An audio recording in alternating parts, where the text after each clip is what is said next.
ஆன்மீக சொந்தங்கள் அனைவருக்கும் வணக்கங்க. இன்றைக்கி நாம் நம்மளுடைய சேனலில் என்ன மாதிரியான விஷயங்கள் எல்லாம் பார்த்து தெரிஞ்சுக்க போகிறோன்னு பார்த்தீங்கன்னா, பௌர்ணமியானது இன்னும் சில தினங்களில் நடக்க இருக்குது. இதனால் இந்த கடகராசியை சேர்ந்தவங்களுக்கு பல விஷயங்கள்லாம் வாழ்க்கையில் நடக்க போகுதுங்க.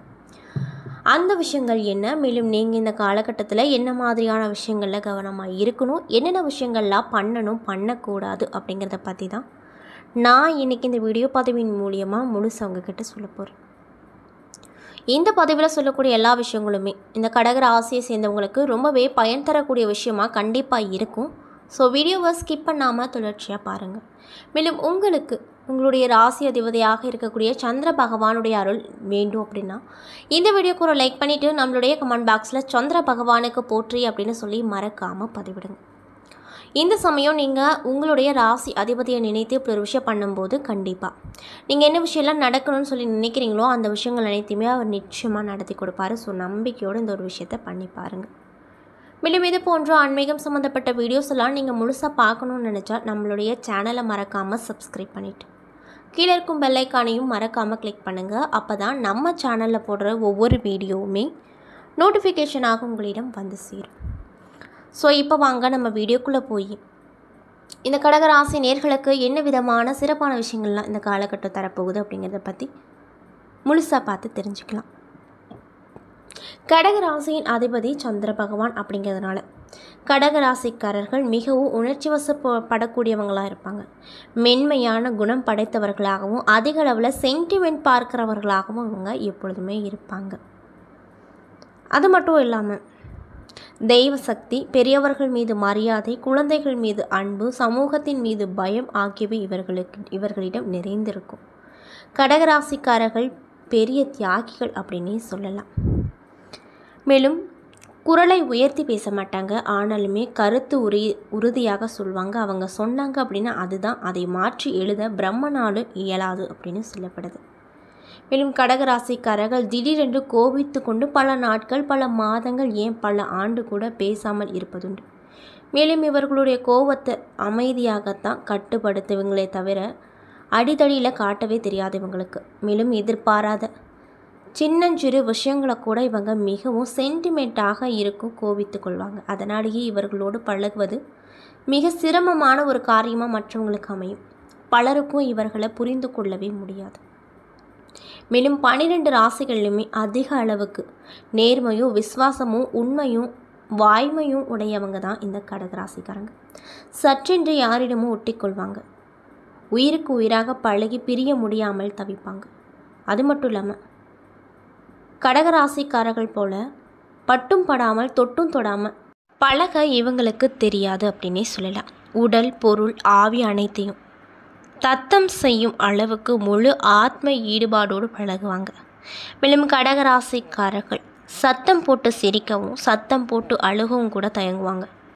அது மட்டும் இல்லாமல் படங்களில் காமெடி சீன் வந்தால் கூட இவங்களுடைய சிரிப்பு சத்தம் கேட்க இயலாது அப்படின்னு சொல்லப்படுது. அது மட்டும் இல்லாமல் வாழ்க்கையின் சிக்கலான காலகட்டத்தில் கடகராசி ஆண்களும் சரி பெண்களும் சரி உறுதியான முடிவெடுத்து பொறுமையாக திறமையாக செயல்படுவாங்க. அப்போது தான் இவர்களுக்குள் இருக்கும் மன உறுதியும் திட்டமிட செயல்பாடுகள் அனைத்தும் வெளிப்படும். பொருத்தும் ராசிகள்லாம் என்னன்னு பார்த்தீங்கன்னா, சந்திர ராசி காரகன் இவருக்கு குருவின் ராசி காரகனாக தனுசு மற்றும் மீனம் பழகுவதற்கும் திருமணம் செய்வதற்கும் நட்பு போன்றவற்றுக்கு இணக்கமான ராசிகளாக சொல்லப்படுது.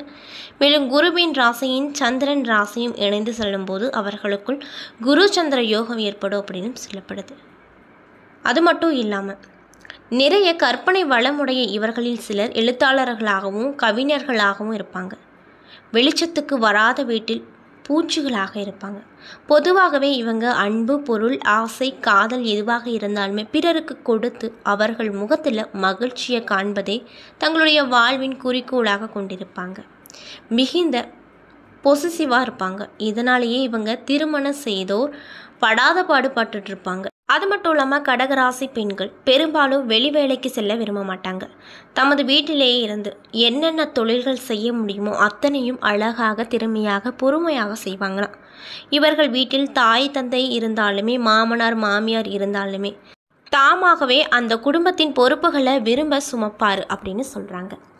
இப்படிப்பட்ட அன்பு நேயர்களுக்கு இந்த பௌர்ணமிக்கு பிறகு என்னென்ன விதமான நிகழ்வுகள்லாம் உங்களுக்கு இந்த காலகட்டமானது கொடுக்க போகுது அப்படிங்கிறத பற்றி தான் நான் இன்றைக்கி இந்த வீடியோ பதிவில் உங்கள்கிட்ட சொல்ல போகிறேங்க. ஸோ வீடியோவில் சொல்லக்கூடிய எல்லா விஷயமுமே உங்களுக்கு பயன் தரக்கூடிய விஷயமாக கண்டிப்பாக இருக்கும். ஸோ வீடியோவை ஸ்கிப் பண்ணாமல் தொடர்ச்சியாக பாருங்கள். மேலும் கடகராசி நேயர்கள் யாராவது இந்த பதிவை பார்த்துட்ருக்கீங்க அப்படின்னா, நான் சொன்ன விஷயம்லாம் உங்களுக்கு மேட்சாக இருந்துச்சுன்னா நம்மளுடைய கமெண்ட் பாக்ஸில் எஸ் அப்படின்னு சொல்லி மறக்காமல் பதிவிடுங்க. கடகராசி நேயர்களுக்கு கிரக நிலைகளை ஆராய்ந்து பார்க்கும்போது உங்களுடைய ராசியிலேயே செவ்வாய் நீச்சம் பெற்று சஞ்சரிக்கிறாரு. இதனால் உங்களுக்கு என்ன விதமான விஷயங்கள்லாம் நடக்கும்னு பார்த்தீங்கன்னா, தைரியமும் தன்னம்பிக்கையும் குறையும். தடைகளை முறியடித்து வெற்றிக்கான பெரும் முயற்சி எடுக்கும் சூழ்நிலை அப்படிங்கிறது உருவாகும். அஷ்டமத்து சனியின் ஆதிக்கம் இருப்பதால் திட்டமிட்டு எதையுமே செய்ய முடியாது. அப்படி நீங்கள் திட்டம் போட்டு செஞ்சாலுமே அதில் தோல்வி மட்டும்தான் மிஞ்சும் அப்படின்னு சொல்கிறாங்க.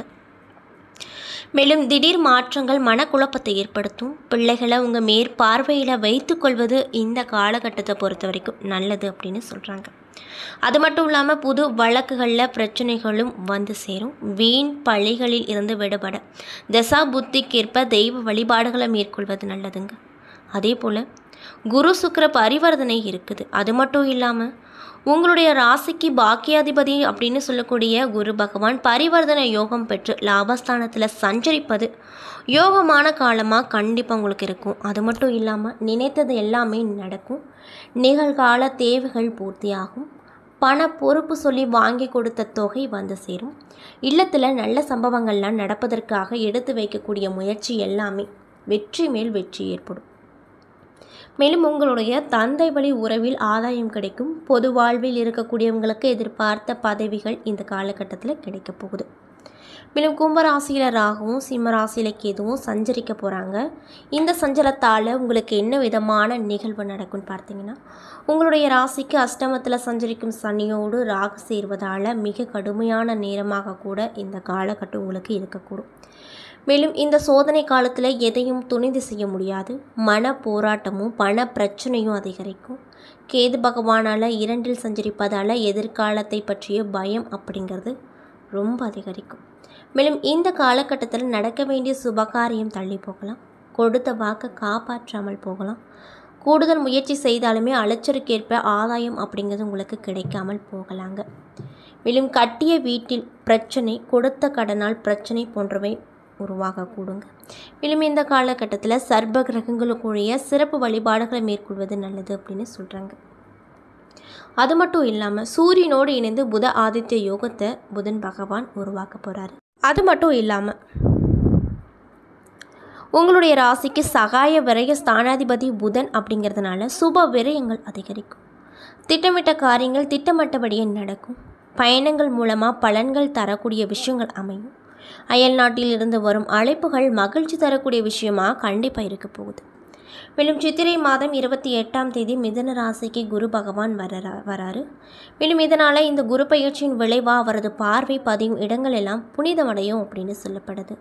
எனவே இதனால் உங்களுக்கு என்ன விதமான விஷயம் நடக்கும்னு பார்த்தீங்கன்னா, இடம் பூமி வாங்கும் யோகம் கிடைக்கும். எதிர்கால முன்னேற்றம் கருதி எடுத்து வைக்கக்கூடிய முயற்சியில் வெற்றி கிடைக்கும். இழப்புகளை ஈடு செய்ய புதிய வாய்ப்புகள் கிடைக்கும். மற்றும் மாற்று மருத்துவமனை மூலமாக உங்களுடைய உடல் நலம் சீராகும். மேலும் பொது வாழ்வில் ஈடுபட்டு இருக்கக்கூடியவங்களுக்கு இந்த காலகட்டம் எப்படி இருக்குன்னு பார்த்தீங்கன்னா, முன்னேற்ற பாதை தென்படும். வியாபாரம் மற்றும் தொழில் செய்பவர்களுக்கு கணிசமான லாபம் கையில் புரளும். உத்தியோகத்தில் இருக்கக்கூடியவங்களுக்கு மேலதிகாரிகளின் ஆதரவு அப்படிங்கிறது திருப்தி தரக்கூடிய விஷயமாக இருக்குங்க. மேலும் கலைஞர்களுக்கு கை நழுவி சென்ற ஒப்பந்தம் மீண்டும் கைக்கு வந்து சேரும். மாணவ மற்றும் மாணவிகளுக்கு படிப்பில் அக்கறை கூடும். பெண்களுக்கு குடும்பத்தில் உள்ளவர்களை அனுசரித்து செல்வதன் மூலமாக ஆதாயம் அப்படிங்கிறது கிடைக்குங்க. மேலும் உங்களுக்கு மகிழ்ச்சி தரக்கூடிய தேதிகள் என்னன்னு பார்த்தீங்கன்னா 12, 13 அப்படின்னு சொல்கிறாங்க. என்ன நண்பர்களே, இந்த பதிவின் மூலியமாக நம்ம கடகராசியை சேர்ந்தவங்களுக்கு இந்த 12ஆம் தேதிக்கு பிறகு, அதாவது இந்த பௌர்ணமிக்கு பிறகு என்னென்ன விதமான மாற்றங்கள் எல்லாம் உங்கள் வாழ்க்கையில் மாறப்போகுது அப்படிங்கிறத பற்றி நான் இன்றைக்கி இந்த வீடியோ பதிவின் மூலியமாக முழுசாக உங்கள்கிட்ட சொல்லியிருப்பேன். இந்த பதிவில் சொல்லியிருக்கக்கூடிய எல்லா விஷயங்களுமே உங்களுக்கு பயன் தரக்கூடிய விஷயமாக கண்டிப்பாக அமைஞ்சிருக்கும். ஸோ வீடியோ பிடிச்சிருந்தால் லைக் பண்ணுங்கள், ஷேர் பண்ணுங்கள். அது மட்டும் இல்லாமல் இது போன்ற ஆன்மீகம் சம்மந்தப்பட்ட வீடியோஸ் எல்லாம் நீங்கள் முழுசாக பார்க்கணும் அப்படின்னு நினச்சா நம்மளுடைய சேனலை மறக்காமல் சப்ஸ்கிரைப் பண்ணிவிட்டு கீழே இருக்கும் பெல் ஐக்கானையும் மறக்காமல் கிளிக் பண்ணுங்கள். அப்போ தான் நம்ம சேனலில் போடுற ஒரு வீடியோவும் நோட்டிஃபிகேஷனாக வரும்.